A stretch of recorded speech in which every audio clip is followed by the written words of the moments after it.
दोस्तों, सब्सक्राइब कीजिए the Maurya AFT classes को इनकम टैक्स, GST, अकाउंट्स और फाइनेंशियल मैनेजमेंट से रिलेटेड वीडियो इस चैनल पे देखने के लिए और बेल आइकन को प्रेस कीजिएगा कि वीडियो का नोटिफिकेशन आपको सबसे पहले मिल सके। Friends, welcome back to my channel once again the Maurya AFT classes. Section 36(4) को कम्प्लीटली अब रिमूव कर दिया गया है। 1 जनवरी 2022 से आपको इनपुट टैक्स क्रेडिट 5% का अब नहीं मिलेगा, जो इनवाइसेस GSTR 2B में अपलोड नहीं होते थे। क्योंकि आप सभी जानते हैं कि जो इनवाइसेस GSTR 2B में नहीं दिखते थे, उसके अगेंस्ट में आप 5% of the total value of the invoices uploaded in the GSTR 2B आप क्लेम करते थे, ठीक है। लेकिन अब आप क्लेम नहीं कर पाएंगे क्योंकि फाइनेंस एक्ट 2021 ने 21 का सेक्शन 109 ने सब section 2 of section 16 of CGST act में अमेंडमेंट किया है।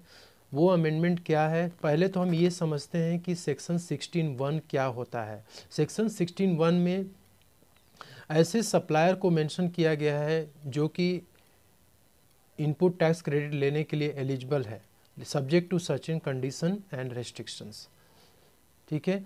So what are those condition and restrictions? So those condition and restrictions have been specified in sub section 2 of section 16। Section 16 के सब section 2 में वो सारे कंडीशन और रेस्ट्रिक्शंस बताए गए हैं। तो पहला कंडीशन ये है कि he is in position of tax invoices and debit note. Recipient के पास टैक्स इनवाइसेस और डेबिट नोट का होना जरूरी है यदि वो इनपुट टैक्स क्रेडिट क्लेम करना चाहता है। And the second condition is he has received the goods और सर्विसेज, और बोथ, उसने गुड्स और सर्विसेज को रिसीव किया हो। And the third condition is that the tax charge in respect of the supply of goods और services must be paid either in cash और by utilising the electronic credit ledger of the supplier.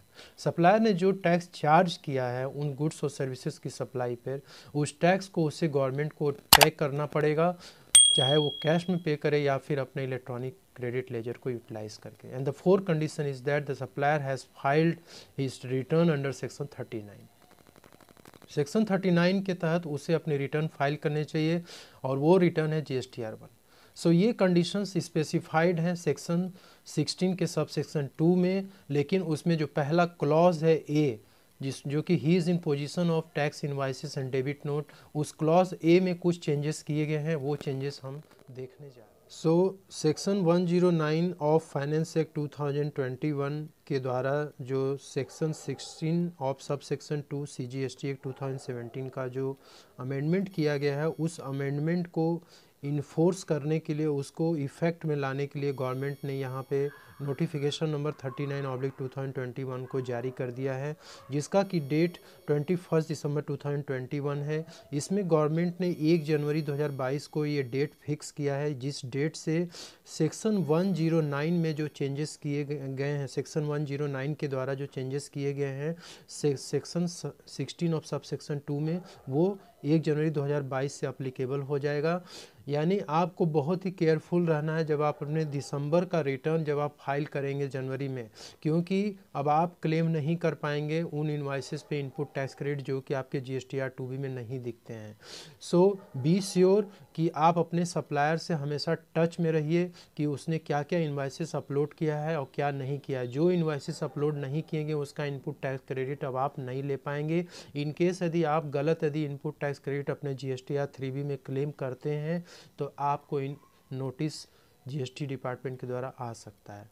So friends, अब हम देखते हैं finance act 2021 के section 109 में क्या बताया गया उसे भी। सो मैंने फाइनेंस एक्ट 2021 यहाँ पे ओपन किया हुआ है और हम सेक्शन 109 को देख रहे हैं, जो कि सेक्शन 16 CGST एक्ट को अमेंड कर रहा है यहाँ पे।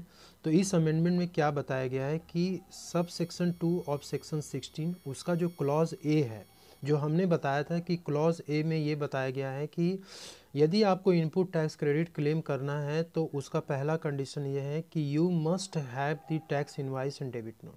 आपके पास डेबिट नोट और टैक्स इनवाइस आपके पोजीशन में होना चाहिए, आपके पास होना चाहिए। तो क्लॉज A के बाद following clause shall be inserted.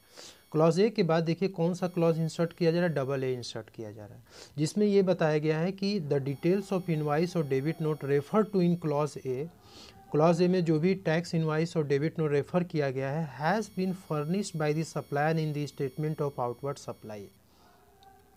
वो टैक्स इनवाइस और डेबिट नोट सप्लायर ने क्या कर दिया हो, अपने स्टेटमेंट ऑफ आउटवर्ड सप्लाईज में उसको अपलोड कर दिया गया हो। तो स्टेटमेंट ऑफ आउटवर्ड सप्लाईज का जो फॉर्म है वो क्या है, GSTR 1 है। ठीक है, GSTR 1 में उसने अपनी जो भी सप्लाईज की है उस टैक्स इनवाइस और डेबिट नोट के अगेंस्ट में, उस सप्लाईज को GSTR 1 में वो क्या कर दिया हो, फाइल कर दिया हो, फर्निश कर दिया हो। ठीक है, और एंड सच डिटेल्स जो GSTR 1 में जो उसने सबमिट किया है वो details have been communicated to the recipient of such invoice और debit note in the manner specified under section 37। वो जो डिटेल है वो रेसिपिएंट को कम्युनिकेट कर दिया जाना चाहिए। रेसिपिएंट को कम्युनिकेट कहाँ पे होगा, GSTR 2B में रिफ्लेक्ट होना चाहिए। क्लियर हो गया। तो जो इनवाइसेस और डेबिट नोट GSTR 1 में सप्लायर ने अपलोड किया है, फर्निश किया है, वो डिटेल्स इनवाइसेस का और डेबिट नोट का GSTR 2B में रिफ्लेक्ट होना चाहिए। यदि वो रिफ्लेक्ट होगा तभी आप 1 जनवरी 2022 से इनपुट टैक्स क्रेडिट क्लेम कर पाएंगे, नहीं तो नहीं कर पाएंगे। ठीक है, तो ये अमेंडमेंट किया गया है सेक्शन 109 फाइनेंस एक्ट 2021 का। ठीक है, तो आपको बहुत ही केयरफुल रहना होगा। GSTR 2B को आपको देखना होगा क्या क्या उसमें अपलोड किया गया है, उतना ही अमाउंट अब आपको क्लेम करना है। So thank you so much friends for watching this video. यदि वीडियो आपको अच्छी लगे तो लाइक शेयर ज़रूर करना, और चैनल पे यदि आप नए हैं तो ज़रूर सब्सक्राइब कर देना। Thank you.